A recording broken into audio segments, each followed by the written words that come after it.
사랑하는 성도 여러분, 오늘도 이렇게 하나님의 말씀을 가지고 함께 은혜를 나누고 또 우리를 돌아보는 그런 시간을 갖게 된 것을 하나님께 감사드립니다. 오늘은 지난주에 이어서 다윗의 허물과 죄악으로 인하여 그 결과가 어떻게 참혹한 결과가 만들어졌는지, 그 죄의 결과, 다윗의 탈선의 죄악으로의 탈선으로 인한 그 결과가 어떻게 됐나 한번 좀 살펴보는 그런 시간을 갖겠습니다. 지난주에 다윗이 밧세바를 범하여 큰 죄를 짓고 또 그 죄가 장성하여서 커져서 밧세바의 남편인 우리아를 전쟁터에서 죽게 만드는, 그리고 또 다른 사람들을 그 살인하는 일에 공모자가 되어서 참여하게 만드는 그런 결과, 그리고 그로 인하여 함께 죽은 병사들이 있게 한 그런 상황을 우리가 말씀을 통해서 보면서 죄가 회개되어지지 않고 끊어지지 않으면 어떤 문제가 발생하는지를 여실히 보여주는 장면을 우리가 배웠습니다. 그래서 우리의 삶에 그것을 적용해 가지고 우리의 삶을 돌아보는 그런 시간을 가졌는데, 오늘은 그러한 죄에 대하여 하나님이 다 알고 계시고 보고 계시다가 예언자 나단을 보내서 책망하신 이야기하고, 그것에 대하여 또 단호하게 정리해내지 못한 결과가 그의 가정에서 어떤 일이 벌어졌는지, 어떤 자식들을 통해서 어떠한 죄악이 또 이어지는지를 볼 수 있는 그런 시간이 되기를 바랍니다. 특별히 오늘 우리는 다윗의 이야기를 보지만 사실은 다윗의 이야기라 보지 말고 우리의 이야기라고 읽어갈 줄 아는 그런 자세가 있게 되기를 바랍니다. 특별히 오늘 본문의 말씀은 이제 13장에서 점검해서 바라볼 건데요. 그 전에 이제 다윗이 나단 선지자에게 책망받는 이야기를 우리가 사무엘하 12장에 기록된 이야기를 그냥 넘겨짚고 그냥 넘어갈 수는 없는 것 같아요. 좀 살펴보고 가도록 하겠습니다. 하나님께서는 나단 선지자를 다윗에게 보내셔서 다윗의 행한 일들을 하나님이 보시고 아셨다는 사실을 하나의 작은 이야기를 가지고 접근해서 책망하는 이야기가 나옵니다. 그 이야기에 등장하는 두 사람이 있는데, 한 사람은 부유한 사람, 그리고 한 사람은 가난한 사람. 부유한 사람은 양과 소가 많아서 정말 부족함이 없는 사람이고, 가난한 사람은 아무것도 없고 자기의 딸처럼 기르는 암양 새끼 한 마리 겨우 기르고 있는 가난한 사람인데, 어느 날 부잣집에 어떤 행인이 찾아왔는데, 그 부자가 자기에게 찾아온 손님이자 들어온 나그네를 대접한다고 하면서 옆집에 있는 가난한 사람의 양 새끼를 뺏어다가 자기에게 온 손님을 접대했다라고 이야기를 해줬어요. 그랬을 때 다윗이 막 화를 확 내죠. 노하면서 말하기를, 여호와의 살아계심을 두고 맹세하노니 이 일을 행한 그 사람은 마땅히 죽을지어라, 이렇게 자기가 판단을 합니다. 왜냐하면 그 가난한 사람을 불쌍히 여기지 아니하고 이런 악한 행동을 했다라고 해서 그 양새끼를 뺏어다가 자기의 손님을 접대한 부자에게 사형을 시켜야 된다라고 하는 그런 판결을 내리고, 그리고 그 양새끼에 대하여 4배를 갚아 주어야 한다라고 하는 사실을 이야기했어요. 나단이 여기까지 이야기를 전개하여 다윗으로 하여금 무엇이 잘못됐고 무엇이 악한 건지를 알게 한 후에 다윗에게 직설적으로 말합니다. 당신이 바로 그 사람입니다. 당신이 바로 그 같은 짓을 한 악한 자여 죽을 자입니다 라고 한 거예요. 이스라엘 하나님이 여호와께서 이같이 말씀하시길 내가 너를 이스라엘 왕으로 기름을 붓기 위해서 너를 사울의 손에서 구원하고 내 주인의 집을 내게 주고 내 주인의 아내들을 내 품에 두고 이스라엘과 유다 족속을 다 내게 맡겼거늘 너는 무엇이 부족하여 내가 이것저것 다 주었는데 무엇이 부족하여 어찌하여 여호와의 말씀을 업신여기고 나 보는 앞에서 악을 행했느냐. 내가 칼로 햇사람 우리아를 치되 암몬 자손의 칼로 죽이고 그의 아내를 빼앗아 네 아내를 삼았도다. 이제 네가 나를 업신여긴 거다. 이렇게 하나님께서 다윗의 행한 숨겨놓고 몰래 행한 것 같이 아무도 모르게 하려고 했던 그것을 하나님이 나단 선지자를 보내서 공개적으로 책망하신 것입니다. 그랬을 때에 하나님의 이 책망을 들은 다윗은 깜짝 놀랐겠죠. 그날 하나님께서는 뭐라고 말씀하시는 거 아니?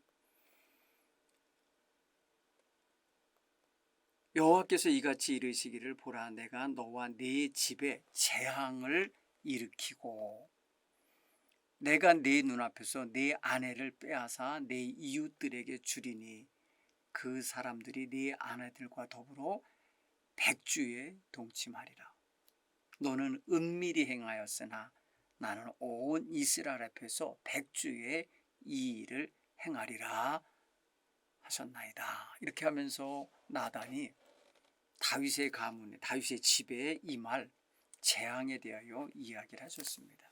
여러분 이 이야기는 나중에 뒤에 가면 사무엘하 20장 21장 이렇게 내려가면은 압살롬이라는 아들이 반란을 일으키고 아버지를 잡으려고 추격할 때 한밤중에 도망을 치면서 맨발로 도망을 치면서 울며 떠날 때 그의 부인들을 궁에 놓고 오게 돼요. 그때에 그 아들에 의하여 아들이 함께 들어온 전령군에 의하여 자기의 아내들이 백주에 이런 일을 당하게 되는 일이 실제로 벌어집니다. 다윗은 이렇게 나단 선지자에게 책망을 받을 때에 뭐라고 고백하느냐 하면 푹썩 주저앉았겠죠. 내가 여호와께 죄를 범하였도다. 이렇게 고백해. 다윗이 한 번도 이 일을 이루고 나서 내가 죄를 졌다라고 말한 적이 없었어요. 밧세바를 범할 때도 그랬고 우리아를 죽일 때도 그랬고 그것을 숨긴 채로 이렇게 몰래 지내고 있을 때도 하나님 앞에 내가 죄를 범했다는 소리를 안 하고 있었는데 이렇게 나단 선지자가 와서 직접적으로 책망할 때서야 내가 여호와께 범죄하였도다. 이렇게 흠악하면서 여호와 앞에서 정말 고꾸라지는 시간을 갖게 돼요. 여러분 이 일이 사실 누군가에게 지적을 받아서 깨닫는 것은 좀 늦은 거예요. 우리 사랑하는 성도 여러분, 우리는 정말 하나님 앞에서 우리의 신앙생활을 우리가 책임지고 관리하고 돌보면서 가고 있는데 이 신앙생활 속에는 무엇이 함께 들어있냐면 하나님을 예배하는 그런 경건한 생활도 물론이거니와 일상생활, 남들이 보지 않는 그런 생활, 그리고 또 남들이 알아보지 못할 마음의 생각이나 감정, 이런 것들까지 잘 관리해야 되는구나 라는 걸 깨닫게 해주시는 말씀이죠. 여러분 우리가 완전할 것 같아도 그렇지 않잖아요. 우리가 얼마나 허물이 많고 하나님 앞에 부끄러움이 많습니까? 누누이 말하지만 우리는 어느 누구 하나 하나님 앞에 자기를 의롭다고 말할 사람이 없고 여기까지 죄를 범하지 않고 살아왔습니다. 이렇게 말할 사람 없습니다. 다 크기 차이가 있고 색깔 차이가 있고 모양 차이는 있겠지만 다 죄의 올무에 걸렸던 경험을 갖고 있는 사람들이라는 걸 알 수 있어요. 이렇게 다윗은 사실은 자기가 하나님 앞에서 얼마나 빗나가 있고 하나님의 눈을 피하여 생활하고 있는지를 직설적으로 지적을 받으면서야 내가 죄를 범하였습니다 라고 고백하는 이 모습을 볼 때에 정말 안타까운 거예요. 하나님께서는 나단을 통해서 그 집에 재앙이 있을 거라는 이야기, 벌이 임할 거라는 걸 말씀 하나 했고요. 그 다음에 다윗과 밧세바 사이에 임신되어져 있는 그 아이는 죽을 것이라고 하는 사실을 이야기를 합니다. 그리고 너는 여호와의 원수 앞에 비방거리가 됐다. 비방을 얻게 됐으니 하나님은 그 자식을 그대로 살려줄 수가 없는 거예요. 그래서 그 생명을 거둘 거라는 말씀을 하고 나단이 그 집을 떠납니다. 이걸 보면은 죄의 씨가 뿌려져서 그것으로 인하여 맺어지는 열매 하나님이 허락지 않으신 거예요. 여러분, 죄를 지어서 뿌린 것이 열매를 거두면 또 그것으로 인해서 어떤 또 일이 벌어지겠어요. 그 아이가 자라서 정말 또 하나의 문제가 될 수도 있겠죠. 하나님은 허락지 않으셨어요. 그래서 그 아이는 태어나서 얼마 안 있다가 심히 앓게 됩니다. 하나님이 치셨다고 성경은 표현했어요. 사무엘하 12장 15절에 보면 우리아의 아내가 다윗에게 낳은 아이를 여호와께서 치심에 심히 앓는지라. 이건 이미 하나님께로부터 정해진 재앙이고 심판이기 때문에 돌이키질 않았어요. 아무리 다윗이 금식을 하고 밤새도록 기도를 하고 몇 날 며칠을 하고 신하들의 만류에도 아랑곳하지 않고 엎드려서 먹지도 않고 마시지도 않으면서 이 아이를 위해서 기도하잖아요. 1회 동안 7일, 여러분 1회 만에 죽었다고 그랬어요. 일주일 동안 다윗은 하나님 앞에 뻔뻔스럽게 저지른 죄의 열매 결과에 대하여 하나님이 내리신 심판을 거둬주시기를 위해서 기도했던 거죠. 하나님 근데 들어주시지 않으셨어요. 여러분, 이 일을 우리에게 적용해서 우리가 반면교사를 삼으셔야 할 것이 있다면, 우리는 죄를 지으면 속히 회개하고 죄로 인하여 맺어진 어떠한 상황, 또 만들어진 어떠한 관계, 그리고 그로 인하여 벌어진 어떤 일에 대하여 완전히 포기할 준비가 돼 있어야 돼요. 완전히 다 내려놓아야 돼요. 회개가 뭐예요? 자기 죄도 고백하지만 다시 그 죄도 씻고 다시는 그렇게 행하지 않겠다고 돌이켜야 되고 뉘우쳐야 되지만, 그것으로 인하여 맺어진 관계나 아니면 어떤 씨앗에 대한 이 열매가 그래도 결과가 좋게 나오기를 바라서는 안 된다 이거예요. 다 포기해야지. 왜냐하면 죄로 시작한 건데 그 결과를 선하게 얻어먹으려면 안 되죠. 사실은 포기해야 돼요. 이런 것들을 우리가 한번 생각해 보시면 좋겠어요. 그런 후에 하나님께서 그 부부의 그 상처 내지는 두려움, 그리고 하나님 앞에서 바로 서지 못했다는 사실 자체에 대하여 다시 자기를 돌이키면서 바로 세우는 기간을 거친 후에 그들 부부 사이에 아들을 하나 주셨는데 바로 솔로몬이 그때 태어나는 거예요. 그때 그 부부를 하나님이 인정해 주신 거예요. 그 회개하고 난 다음에 그 죄의 결과를 다 청산한 다음에 하나님은 그들 사이에서 아이가 났을 때 그 아이 이름을 솔로몬이라 하고 그를 하나님께서 나단 선지자를 보내서 여디디아다 이렇게 표현해서 하나님이 사랑하셨다 이렇게 표현을 해주게 했어요. 그는 또 하나의 위로도 되겠고 하나님께서 이제 죄에 대한 용서와 그리고 그에 대한 묵과하심을 보여주는 거라 이렇게 생각이 되집니다. 사랑하는 성도 여러분, 우리는 죄를 짓고 개선되어진 삶, 그 다음에 고쳐진 새로운 삶으로 하나님 앞에 응답하며 살아야 할 그런 존재라는 걸 깨닫기를 바랍니다. 자, 13장에 가면은 이제 그 집안에 재앙이 임할 거라고 했던 그 두 번째 사건이 나오는데, 첫 번째 사건은 이 태어난 지 얼마 안 되는 아이가 죽는 일이고, 두 번째 사건이 하나 벌어지는데, 그거는 바로 다윗의 아내들이 낳은 이복 형제 자매들 간에 벌어지는 아주 음란한 일이 그 가정에서 벌어져요. 자식들 속에서 벌어져요. 자, 그게 뭐냐면은 그 집에 제일 큰 아들과 또 딸 하나가 있었는데 그 딸 사이에 벌어진 이야기입니다. 오늘 그 이야기를 한번 보도록 하겠습니다. 다윗이 자기 죄와 자기의 어떤 그런 과거의 그 부끄러운 일 때문에 이들의 일, 이 아이들의 일을 다스리지를 못해요. 알면서도 강력하게 꾸짖고 징계하지를 못해요. 그 결과 어떤 일이 벌어지냐? 그 집안에 복수극이 벌어져요. 그래서 살인사건이 벌어져요. 음란한 강간 사건도 벌어지고 형제들 간에 그리고 살인이 벌어지는 일이 벌어져요. 오늘 여러분 그 살인의 이야기를 좀 함께 좀 읽고 함께 공부하겠어요. 사무엘하 13장 23절로 39절 이야기를 제가 읽어드릴게요.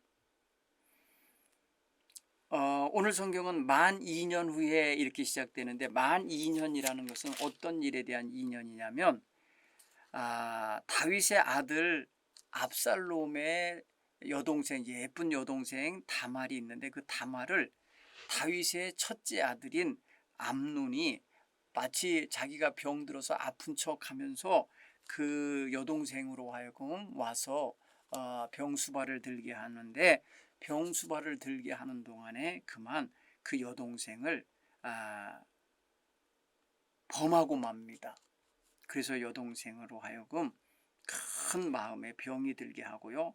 또 여동생이 그렇게 큰 오빠에게 몸을 더럽힌 이후에 그만 그 오빠로 하여금 버림을 당합니다. 외면을 당해서 자기 집에 들어가서 굉장히 슬프게 어둡게 수치스럽게 지내게 될 때에 그 친오빠인 압살롬이 마음에 원한을 품고, 또 그 원한은 아버지에 대한 뭐랄까요, 아버지가 그 큰형에 대하여 바르게 다스려주지 못한 것에 대한 분노까지 겹하여 마음에 어떤 복수심이 강하게 자리 잡게 됩니다. 이러한 형제 자매 간에 있었던 이러한 음란한 일 내지는 강간 사건 후 2년이 지났다는 거예요. 오늘 본문에 그렇게 되어서 시작합니다. 제가 읽어볼게요.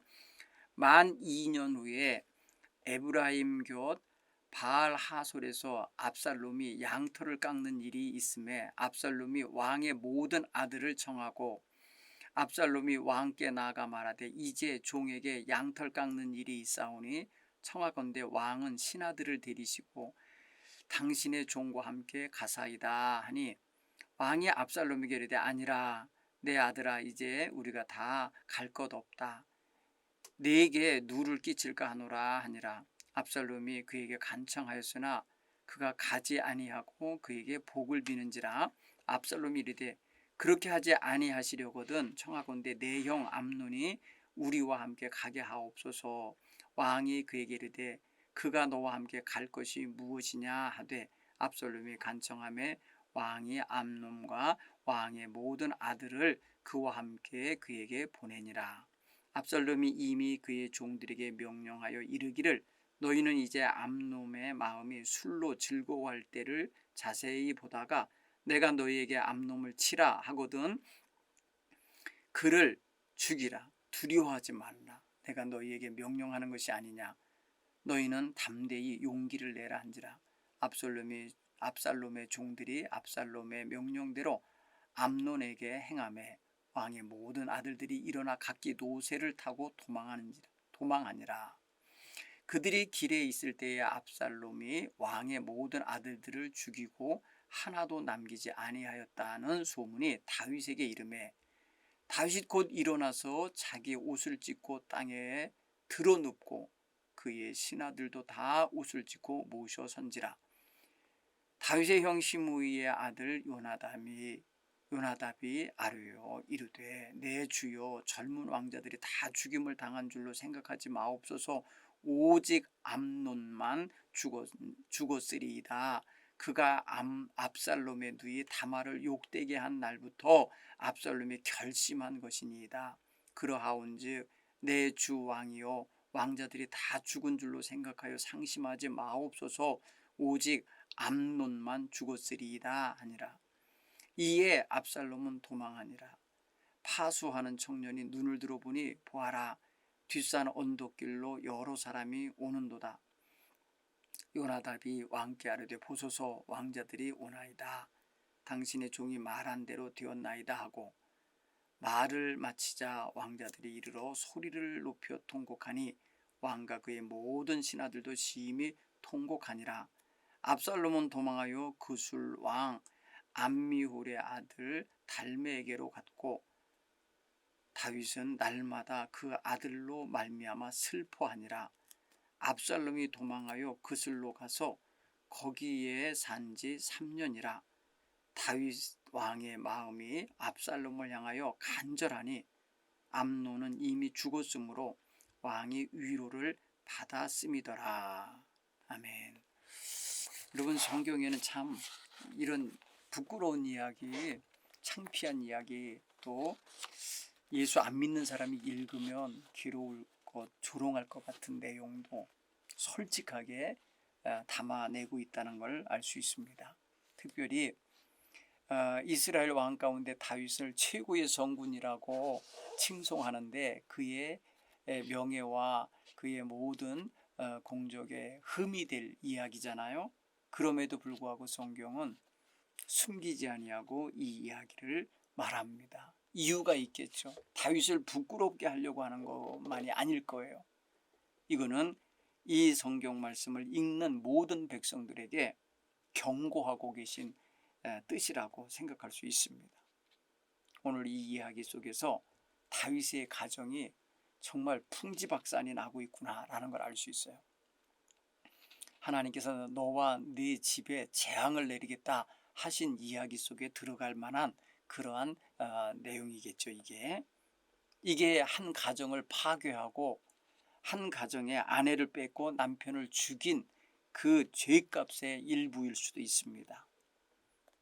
하나님 앞에서 죄를 숨기려고 하면 더 많은 죄를 짓게 되고 더 큰 죄를 짓게 되고 그 죄는 대를 이어서 가정의 가문의 저주가 되는 이런 일로 이어짐을 보여주고 있습니다. 사랑하는 성도 여러분, 우리는 우리의 삶 속에 들어차 있는 죄악된 그런 어떤 기질이나 성품이나 행동이나 그런 것들이 그냥 별스럽지 않게 여겨질 요소가 아니라 심각하게 여겨야 할 것들이라는 것을 이번 이야기를 통해서 우리가 좀 생각해 볼 수 있는 기회가 됐으면 좋겠어요. 여러분 모두가 다 완벽할 수는 없지만 그래도 욥이 자기 자식들을 위해서 매일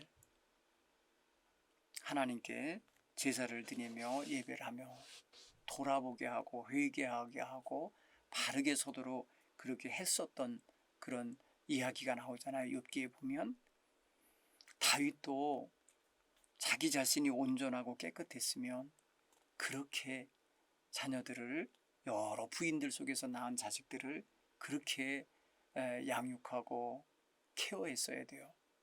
그런데 그러지 못한 것은 다윗이 바빠서도 그랬을 거고 거기까지 생각 못해서도 그럴 수 있고 그러한 필요성을 못 느껴서도 그랬을 수 있어요. 많이 생각을 해보세요. 부인이 여럿이고 그 부인을 통해서 낳은 자식이 여럿이면 다 다양하잖아요. 별의별 문제가 다 생길 거라는 게 그냥 보여지잖아요. 그래서 그런 부분에 있어서 최소한 아버지로서, 자기를 통해서 태어나는 아이들이니까 아버지로서의 책임과 의무를 성실하게 이행했어야 되지 않나 하는 반성도 해보게 되는 것입니다.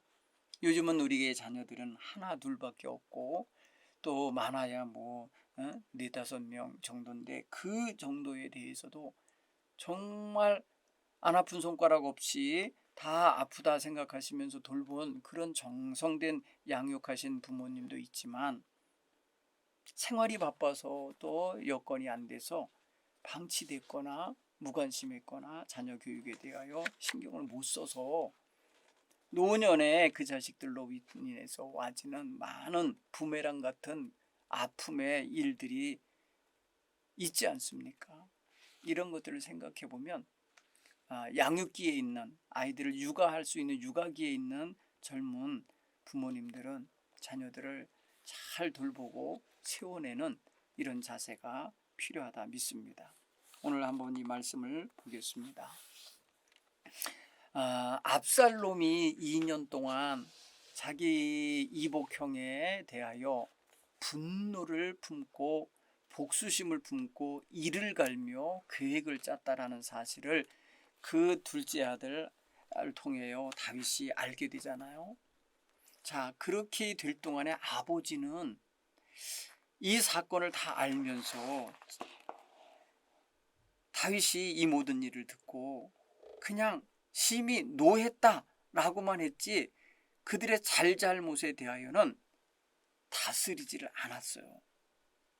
그러면 이거는 굉장히 압살롬에게 화가 나는 문제였던 것 같아요.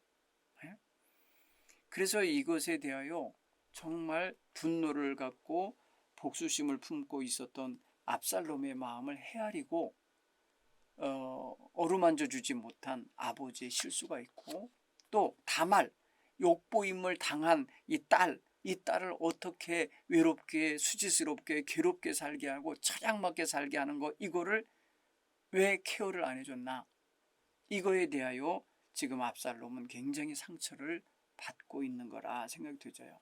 그렇기 때문에 2년 동안을 정말 칼을 마음에 품고 괴로워하며 지내고 있는 여동생을 다독이며 붙잡아 주고 있다는 걸 알 수 있어요. 자, 오늘 본문에 보면은 그 2년 후에 압살롬이 계획한 것이 있죠. 그게 뭐예요? 자기가 자기 집에 이제 왕자로서 살면서 자기 집에 있는 양떼의 털을 깎는 날, 이건 추수하는 날과 같은 거예요. 이런 날 왕과 왕자들을 초청하는 잔치를 거행하게 되죠. 그 초청하는 이유, 진정한 이유가 뭘까? 간청하는 이유가 뭘까? 우리는 이 이야기가 벌어진 이야기를 다 읽었기 때문에 알죠. 계획이 있었던 거예요. 압살롬은 바로 양털 깎는 일을 하는 그 추수하는 것을 자축하면서 기뻐하는 척하면서 거기에 청하여 온 왕자들을 술도 먹이고 뭐 음식도 먹이고 흥겹게 해 취하게 한 다음에 자기의 뜻을 이루려고 하는 목적이 거기에 담겨 있어요. 근데 처음에는 왕인 아버지까지 초대를 하는데 신하들까지 다 초대하게 하려고 그러잖아요. 잔치를 하면서. 근데 아버지가 아마 거절할 거라는 것 정도는 아마 생각한 것 같아요. 그래서 두 번째 단계로 아버지가 거절하고 안 오시는 대신에 그러면 형제들을 다 초대할 수 있게 해달라. 그리고 형제들 가운데 특별히 제일 큰 형 암논은 꼭 오게 해달라고 이렇게 간청을 할 때 아버지가 약간의 무슨 눈치를 챘는지 그렇게 말하잖아요. 굳이 너와 함께 그가 갈 게 뭐냐 이렇게 말을 하잖아요. 약간 경계하는 표현이 26절에 나오는데, 참 그걸 보면은 아버지인 다윗도 이들 형제들 간에 불편한 관계가 형성되어 있다는 거 잘 알고 있었던 거예요. 그죠? 아버지를 초대한 목적은 궁극적으로는 제일 큰 왕자인 그의 복수의 대상인 암논을 꼭 데리고 가기 위하여, 아버지가 가기 때문에 첫 번째 왕자는 당연히 수행해 오거든요. 그렇게 하기 위하여 만들려고 했던 조작인 거예요. 아버지가 안 온다고 그러니까 나중에 암논, 그 제일 큰 형은 꼭 오게 해달라고 간청을 했다고 성경은 표현해서 간청을 했다. 그죠? 자, 이렇게 표현하면은 어느 정도 목적이 살짝 보이죠? 자, 한번 또 볼까요? 암논을 초청한 압살롬의 계획, 그 숨겨진 계획은 그 종들에게 지시하는 걸 보면 알 수 있죠? 그죠? 28절에 압살롬이 이미 그 종들에게 명령하여 이르기를 너희는 이제 암논을 주목하여 보다가 그가 마음이 술로 즐거워할 때를 자세히 봐라. 그리고 나서 그걸 나한테 알려주면 내가 신호를 줄 테니까 그 암논을 치되 두려워 말고 쳐라. 담대히 쳐라. 용기를 내고 쳐라. 이러면서 자기 신복들인 종들에게 자기의 원수가 되는 원수 같은 형, 이 형을 제거하게 명령을 내렸다는 걸 보면 알 수 있어요. 여러분, 이거는 암논을 살해하겠다는 뜻이잖아요. 그렇죠? 죽이라고 표현했잖아요. 죽이라, 그를 죽이라, 두려워하지 말고 죽여라, 이렇게 하잖아요.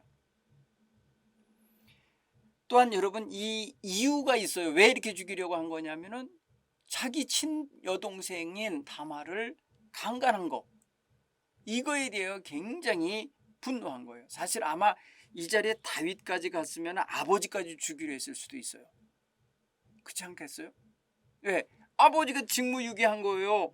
아버지로서 아들의 그 악한 죄를, 그걸 다스리지 않아준 거잖아요. 이거 엄청나게 아주 안 좋은 일이잖아요. 이거에 대해서 지금 보면은 압살롬의 마음에 아버지까지도 포함되어 있었던 것 같은 느낌이 돼요. 나중에 이제 3년 후에 4년 후에 이렇게 이제 도망갔다 돌아와서 반란을 일으키는 걸 보면은 분명히 그런 마음이 있었구나라는 걸 알 수 있어요. 자, 여기 보면은 사실은 암논과 화해하고 싶은 생각을 가졌던 건 절대 아니라는 걸 알 수 있어요. 자기 이복형인 암논이 말이에요, 자기 친여동생을 강간하고 그냥 내팽개쳐버려 쓰레기 버리듯이 버려버렸단 말이에요. 그랬을 때 와지는 그 배신감과 그 엄청난, 이거는 좀 말로 표현할 수 없는 거예요. 사실 당시에는요, 그 형제, 이복 형제나 이런 경우에 결혼도 했어요. 서로 이렇게 아내로 받을 수도 있고 아내를 삼을 수도 있었어요. 그런데 그런 적극적인 행동을 안 하는 거, 일회용, 자기의 욕망을 푸는 대상으로 삼았다는 사실이 얼마나 분노하게 만든 거겠어요. 그래서 책임도 안 져주고 챙겨주지도 않고, 마치 말이에요, 자기의 뭐랄까요, 욕망을 다 분출하고 채움받은 다음에 그냥 헌신자까지 버린 것에 대하여 너무너무 화가 난 거고, 그 범했다고 하는 사실 자체도 분노할 일에다가 버렸다는 사실도 분노하고, 아버지가 그거에 대하여 책임을 묻고 꾸짖고 왕자의 자리에서 퇴출을 시키든지 사형을 시키든지 뭔가 했어야 되는데 안 했다는 거예요. 이런 것에 대한 분노가 거기 녹아나고 있다라는 걸 알 수 있어요. 또 우리가 세 번째 점검해 볼 수 있다면은, 왕이 모든 왕자들이 죽고 하나도 남지 않았다라고 이렇게 판단하고 이렇게 슬퍼하고 뭐랄까 드러 누워서 우는 장면을 여러분 성경은 지금 말하고 있는데, 왜 그런가 하면은 이미 이제 그 압살롬이 얼마나 분노하고 있을 거라는 걸 아버지도 그러니까 알았던 거예요. 그래서 이놈이 지금 이 모든 아들들을 다 데리고 간다니 쳐다가고 하나도 남기지 않고 죽였구나.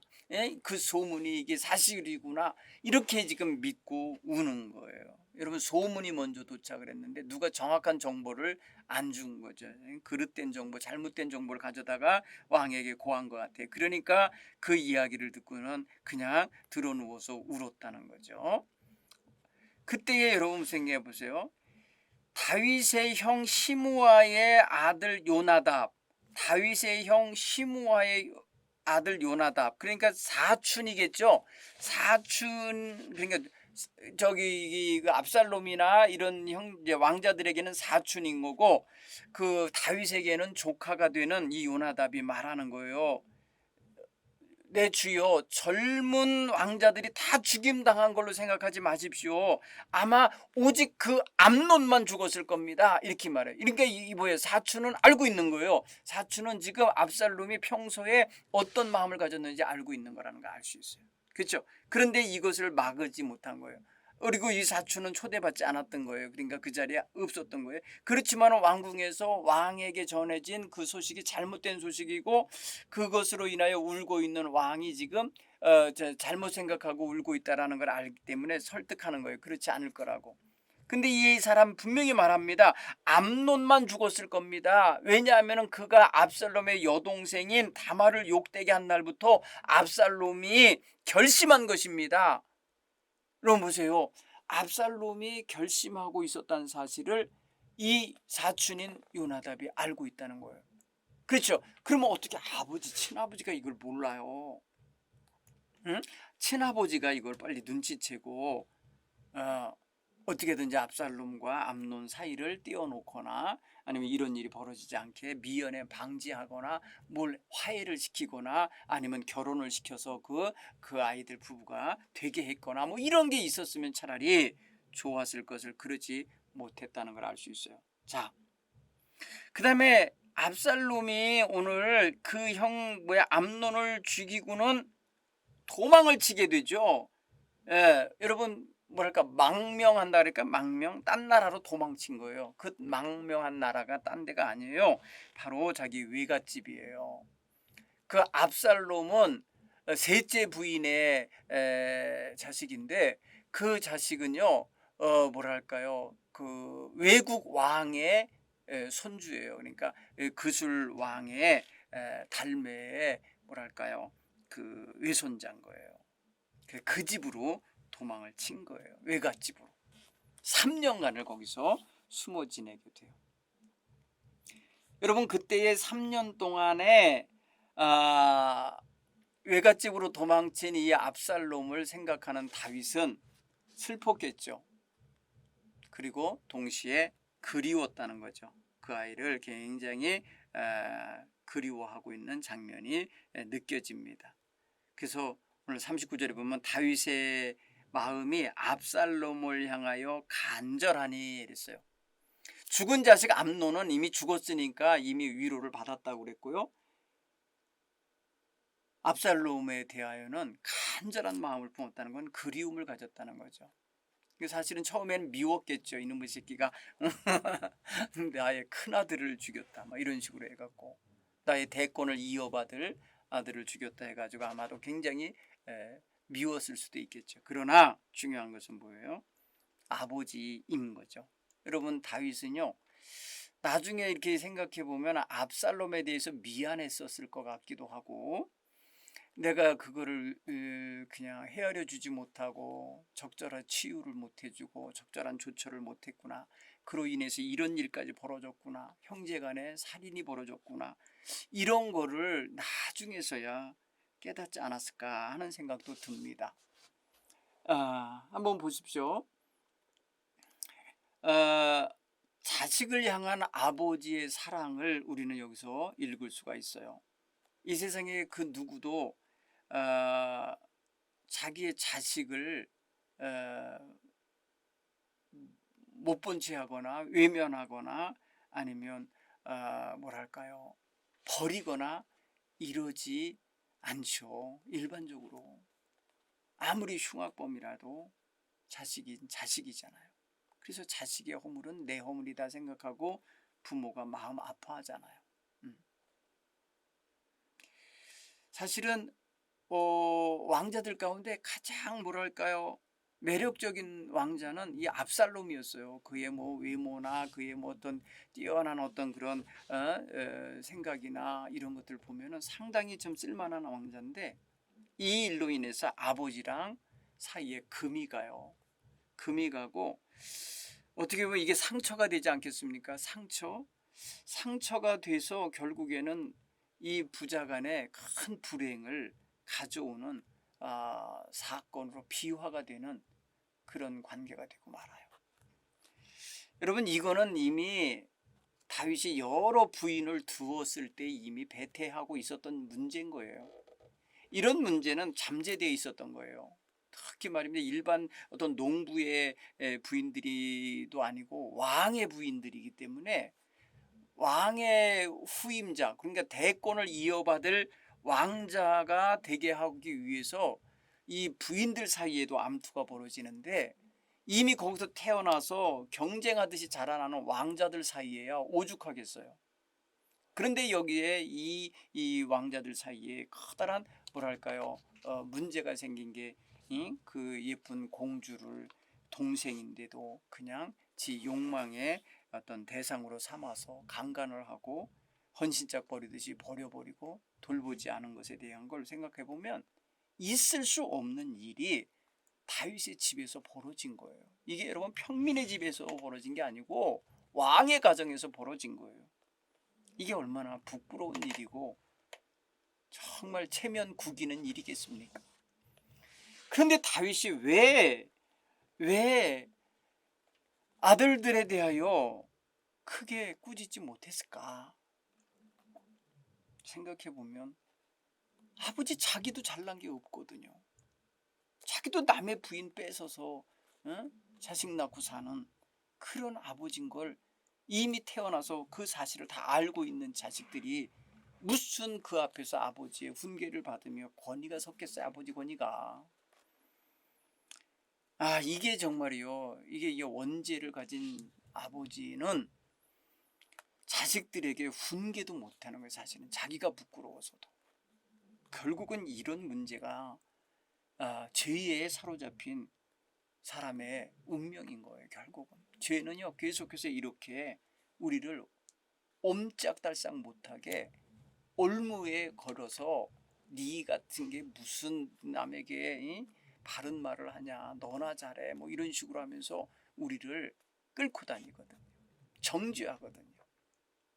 아마 다윗은 그런 부끄러움에 나단 선지자의 책망받는 날 아주 가슴 깊이 자기 자신이 별것 아니고 초라하다는 거 알고 백성들 앞에서나 자식들 앞에서 뭐라고 말할 자격도 없는 존재가 됐음을 아마 스스로 깨달았을 것 같아요. 결국은 그것이 자식들이 잘못했어도 아이고 지 아버지도 부족한데 아들이 오죽하랴 하면서 그냥 화는 냈지만은 다스리지 못한 게 아닌가 싶은 생각이 들어요. 한번 여러분 이 말씀을 부끄럽지만 우리 자신에게 한번 좀 적용해 보면 좋겠어요. 우리가 뭐 어려운 게 있겠어요. 여러분 어려서 철모를 때 저지르는 죄들도 어른이 되면 다 부끄러운 게 느껴지잖아요. 그래서 회개하고 다시 회개하고 또 다시 돌이키고 깨닫게 되잖아요. 사실 이거는 우리 모두에게 정말 아킬레스건 같이 우리의 죄를 돌아보게 만드는 그런 말씀이라 이렇게 여겨져요. 아마 성경에 기록된 목적이 바로 그런 목적이 아닌가 싶은 그런 생각이 듭니다. 한번 적용해 보시기 바랍니다. 다윗은 모든 왕자들이 죽었다는 소문에 옷을 찢으며 누워버렸는데, 과거에 우리도 무엇인가 들은 소문에 있어서 과장된 소문을 진짜로 믿고 낙심한 적은 없었는지, 아니면 좌절해서 꽁꽁 울어본 경험은 없는지 한번 보십시오. 다윗은 말에 모든 왕자들이 죽었다고 하는 그릇된 소문을 먼저 듣고는 땅에 들어 누웠다고 그랬잖아요. 여러분 가끔 보면은 우리도 잘못된 정보 또 소문에 휘둘려서 괜히 갖지 않아도 되는 마음 품게 되고 악한 말 하게 되고 먼저 판단하게 되고 막 그래. 그래 나중에 알고 보면 그게 아니었을 때 얼마나 부끄러워지고 얼마나 난처해지고 자기 자신이 정말 초라해지는 경험해 봤을 것입니다. 오늘 우리가 그런 부분들을 한번 좀 점검해 봐야 돼요. 여러분 한때 1992년인가요? 10월 25일 날 휴거 재림의 사건이 있을 거다 막 이래 갖고 말해요. 다미선 교회니 뭐니 이런 사람들 거기에 그냥 현혹이 돼 갖고 빠진 적이 있었어요. 제가 그 당시에 목회를 이제 시작했던 해인데 아주 웃지 못할 해프닝들이 너무 많이 벌어졌었어요.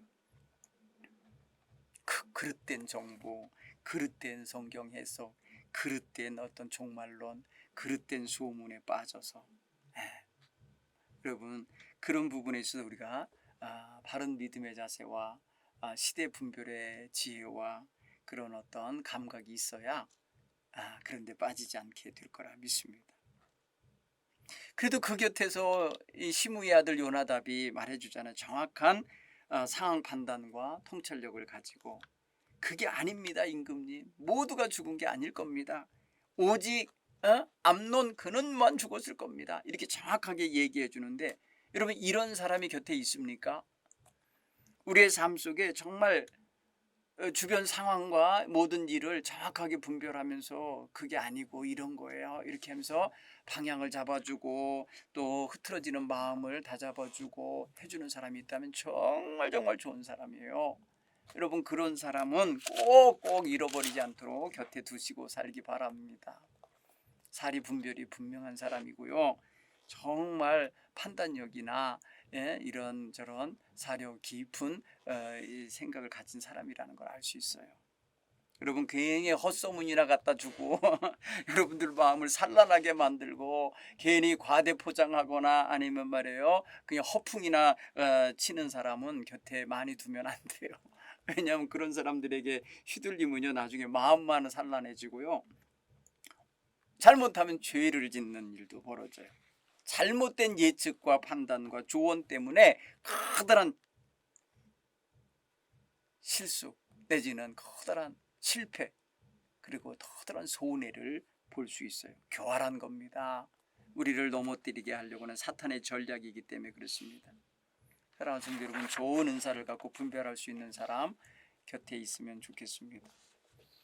또한 여러분 오늘 13장은 사실은 비극적인 이야기가 담겨 있잖아요. 한 가정의 비극이죠. 이게 무슨 희극이라고 하고 이걸 좋은 일이라 하겠어요. 형제 간에 형제 자매 간의 강간, 형제 자매 간의 살인, 부자 간의 어떤 갈등 그리고 가출이 아니라 망명 이런 일들이 벌어진다면 이게 얼마나 큰 불행입니까? 이 비극적인 이야기 속에서 우리가 그 가장 큰 원인을 찾는다면 뭐가 있을까? 이런 비극이 가정에 만들어지게 된 궁극적인 이유를 찾는다 그러면 그게 뭘까? 보면 다른 게 아니라 아버지의 역할 부재예요. 아버지가 제대로 못 쓴 데서 온 거예요. 이거는 자식만 낳았지 양육과 치리와 인도와 어떤 그 삶의 지지와 또 방향 제시와 이런 것들을 제대로 못한 결과 그래서 이거를 좀 전문 용어로 하면 직무유기 아버지의 직무유기 여러분 오늘날도 웬만하면 말이에요 교육은 다 엄마한테 맡기고 아빠는 직장에만 나가 있고 자식이 어떻게 되든지 상관하지 않다가 어떻게 잘못되면 그냥 부인만 야단치고 말이에요 애들만 때려잡고 막 이러는 아버지가 있다면 이건 굉장히 실수하는 거예요. 육아와 교육은 부모가 같이 해야 돼요. 부모가 같이 해야 돼요. 아버지와 엄마가 함께 해야 되는 거예요. 다윗의 집안의 문제는요 이거 이미 부인들을 열어두었을 때 이미 배태한 거라 그랬잖아요. 잠재된 거였어요. 그러면 부인들로 하여금 제대로 된 가르침이라든지 아니 제대로 된 걸 할 수 있도록 부인들 모임을 갖추면서 훈계를 하는 남편의 모습을 보였든지 아니면 자식들만이라도 다 어떤 훈계하는 선생님한테 맡겨서 잘 좀 지도할 수 있게 한다든지 무슨 일이 있으면 형제가 의의를 나누면서 서로 우애 있게 말이에요 연합하도록 하는 걸 해야 되는데 이 뿔뿔이 흩어져 있는 자식들인 거예요. 이게 참 그런 거 보면은 참 안타깝게 끝이 없습니다. 사랑하는 성도 여러분 자식이 많은 것도 그래서 예전에 그러잖아요. 가지 많은 나무에 바람 잘 날 없다고 그러잖아요. 자식 많으면요 진짜 바람 잘 날 없는 풍파가 그렇게 많이 일어날 수 있어요. 그런데 잘 기른 집안의 자식들은 아무리 많아도요, 아주 말입니다, 곱고 질서 있고 예의 바르고, 어? 우애 있고 부모 공경할 줄 알고 서로 사랑할 줄 알게 길러지거든요. 사랑하는 성도 여러분, 오늘 이런 면에 있어서 어떤 가정의 문제는요, 자식들로부터 비롯된 거다라고 할지라도 그 근본에는 부모 문제가 있어요. 부부 문제, 부모 문제가 있기 때문에 자식들에게만 이것을 원인을 돌리거나 책임을 돌리면 안 돼요. 자녀 문제 이전에 부모 문제가 있는 거예요. 부모가 자녀를 잘 책임 있게 가르쳐내고 세워내지 못하여 아이들이 장성하고 아이들이 커가면서 이기적이게 되고 아주 말입니다, 자기중심적이게 되고 형제자매의 우애도 모르고 사는 이런 자식들이 됐다. 이거는 전적으로 부모의 훈육의 문제가 있지 않았냐 이렇게 보게 되는 거예요. 왜? 애들이 여러분요, 부모 있고 애들 나이 있지요. 애들 낳고 부모가 만들어졌어요. 자식은 갓난애기 말이면 이제 막 태어난 건 다 부모가 있기 때문에 태어난 거고, 그 다음부터 양육은 말이에요, 부모가 하는 거잖아요. 어떻게 여러분 자식이 먼저인 것처럼 자식에게 책임을 돌리겠어요? 그렇지 않아요. 여러분 가정이 화목하고 부부가 뜻을 합치면요, 자녀들은 그 안에서, 그 둥지 안에서, 그 울타리 안에서 부모의 훈육을 잘 받고 살 수 있다고 생각이 되져요. 그 예나 지금이나 그 원리는 똑같아요. 그렇죠? 자, 오늘 우리가 이 말씀을 보면서 한 가정의 불행이 이렇구나, 이런 개 정도까지 갈 수 있구나, 살인까지 가는구나. 보십시오. 사실은 모양만 달랐지 아버지의 전철을 밟고 있는 거예요. 아버지의 죄의 결과가 이런 식으로 가족의 대를 이어서 저주스러운 일이 이어져 가고 있다, 이것입니다. 여러분, 그래서 우리가 이게 항상 생각해야 될 게, 내가 잘못 걸어가면 그 걸어간 길을 따라오는 자식도 잘못되겠구나, 이걸 얼른 알아야 돼서. 그래서 가계에 흐르는 저주를 끊어라 라는 책이 있는데, 여러분 보세요. 가계, 집안에 흐르는 할아버지, 아버지, 나 이렇게 이어져 오는 데 있어서 저주스러운 죄악된 게 계속해서 관습처럼 가정에 흐르고 있다면 끊어야 돼요. 그게 여러분 거친 말투도 있고요, 폭력도 있고요, 중독도 있고요, 음란도 있고요, 도박도 있고요, 또 거짓과 사기성 있는 생활 모습도 그렇고요. 다양한 모습으로 여러분 대를 이어가면서 어쩌면 저런 기질을 저렇게 똑 닮았나, 이렇게 말하는 것들이 나오게 돼 있습니다. 여러분, 이런 것들을 속히 우리가 청산하고 고칠 수 있는 이러한 우리 부모들이 되기 바랍니다. 오늘 말씀을 가지고 한번 우리 자신도 돌아보고 우리 가족도 돌아보고 자녀도 돌아보면서 기도하시는 그런 한 주간 되시길 간절히 축원합니다. 감사합니다. 다음 주에 뵙겠습니다.